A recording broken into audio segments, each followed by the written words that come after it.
Good evening from Washington. Welcome to the Ingraham Angle. It's great to be back in D.C., although New Orleans was fun. And we have so many huge stories to cover, from the Capitol to California. We'll be on them. And Byron York has new information that the Obama DOJ might have overruled the FBI when they reportedly told Congress that Michael Flynn did not lie under oath. And CNN has a crush on the sister of the North Korean dictator. Isn't that nice? And they're not alone. We're going to analyze why this is happening. But first, Democrats banking on the Me Too Trump card. That's the focus of tonight's angle.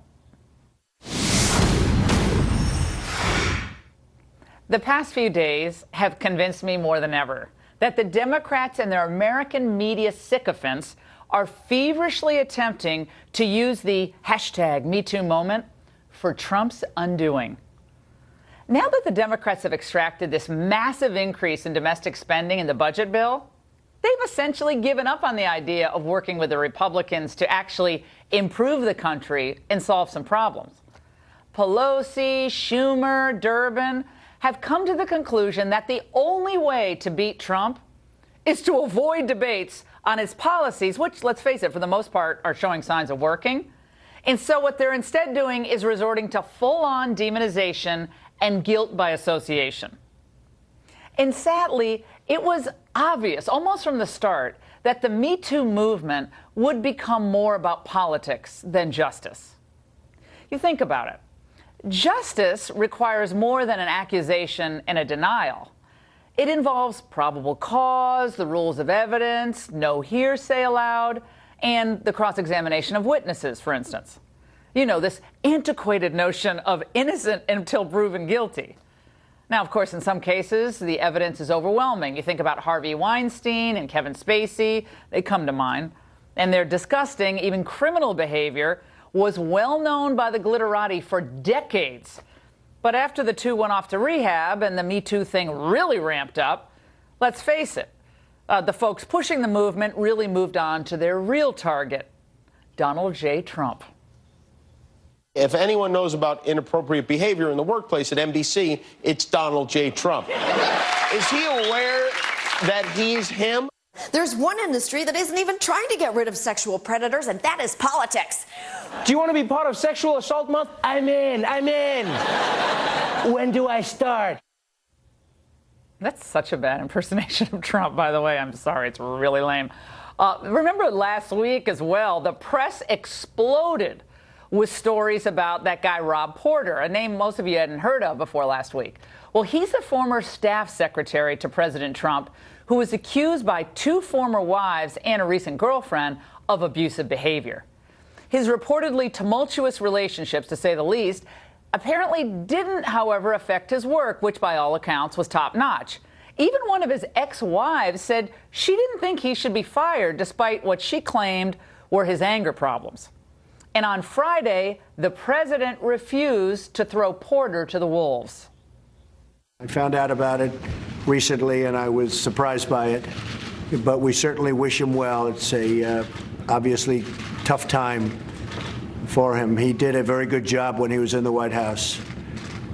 And we hope he has a wonderful career, and hopefully he will have a great career ahead of him. He says he's innocent, and I think you have to remember that. He said very strongly yesterday that he's innocent.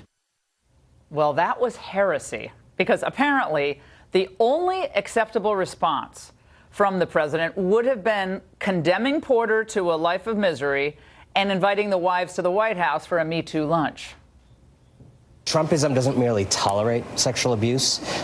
Sexual abuse is a very apt metaphor for everything Trumpism is. This is a rape culture presidency, and Donald Trump has become the commander-in-chief of American rape culture. This is a sexist, racist, and misogynistic administration and government. Trumpism is not about anything else more than misogyny. He continues to not speak up for the victims or the people who've been abused, but for the abusers.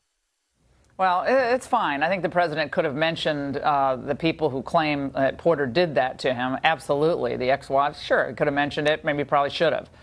But Excuse me if I don't think that the Democrats really care all that much about women who are victims of abuse and harassment.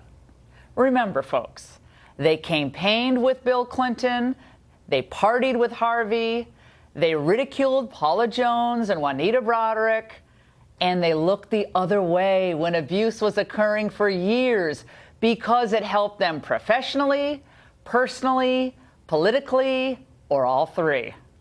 It was only when Rose McGowan and Ronan Farrow exposed the truth about Weinstein that stars, starlets, producers, directors, and even Hillary Clinton were forced to issue their late-in-the-game denunciations. And ditto for Congress. They didn't begin their soul-searching moments until reports emerged of a secret House slush fund that was used to pay settlements to those who were accused of wrongdoing, politicians and staff. Oh, and by the way, while we're on that, Congressman John Conyers, who was forced into retirement over harassment allegations, he was an old lech for years, and everybody knew that. So I ask you, if these Democrats cared so much about women, especially vulnerable young women, why didn't any of them speak up? Oh, we all know why. Now, this is really good. Even a Supreme Court justice seems to be hopping on the Me Too bandwagon, citing a toxic, testosterone-filled atmosphere for Hillary's election loss. I think it was difficult for Hillary Clinton to get by even the macho atmosphere prevailing during that campaign. Anyone who watched that campaign unfold would answer the same way I did. Yes, sexism played a prominent part. I'm sure she can decide any case involving Trump without any prejudice whatsoever. It's an outrage. This is another reason, by the way, to question life tenure for Supreme Court justices. She has basically become a political pundit. Look out, Rachel Maddow. She could have her own show on MSNBC. And then there was 2020 Democrat hopeful New York Senator Kirsten Gillibrand. I think he should resign, and if he's unwilling to do that, which is what I assume, then Congress should hold him accountable. We are obligated to have hearings. And has she ever returned that money that Bill Clinton raised for her? I haven't followed that, but I doubt it. Look, Gillibrand has fully weaponized, and I'm sick of that word, but I'm going to use it anyway, fully weaponized the Me Too hashtag movement with the intention of driving the female vote in the midterms and ultimately sweeping herself right into the Oval Office.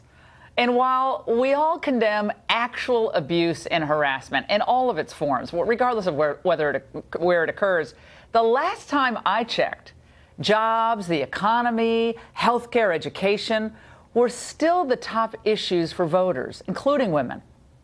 Nonetheless, let's face it, a shift may be underway, especially among younger voters.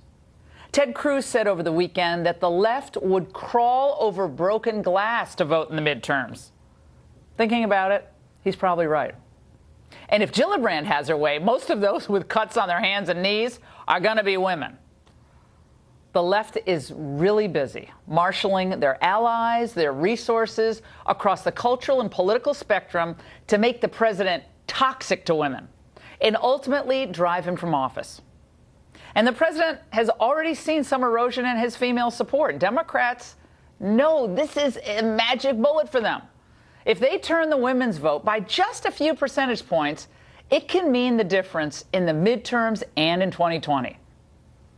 But I want to be clear here. This is, by all means, not a lost cause. That's not what I'm saying, contrary to what MSNBC, CNN would have you believe. Most women want greater economic opportunities. They want safe streets. They want solid public schools for their kids. And they want health care that covers the big stuff. I think that's for most of us. And the president is doing more on all of those fronts than I think the past two presidents combined. And he needs to sell this directly to the voters, including women voters, directly. But tone matters, especially with women. It's not just what you say, but how you say it. And sometimes it's also what you fail to say. That can be just as important as what you do say. So if he comes on too strong or too defensively in tweets or in off-the-cuff exchanges with reporters, he could set himself back. And he could confirm the unfair caricature the left promotes 24/7. And that could mean disastrous results. And that's the angle.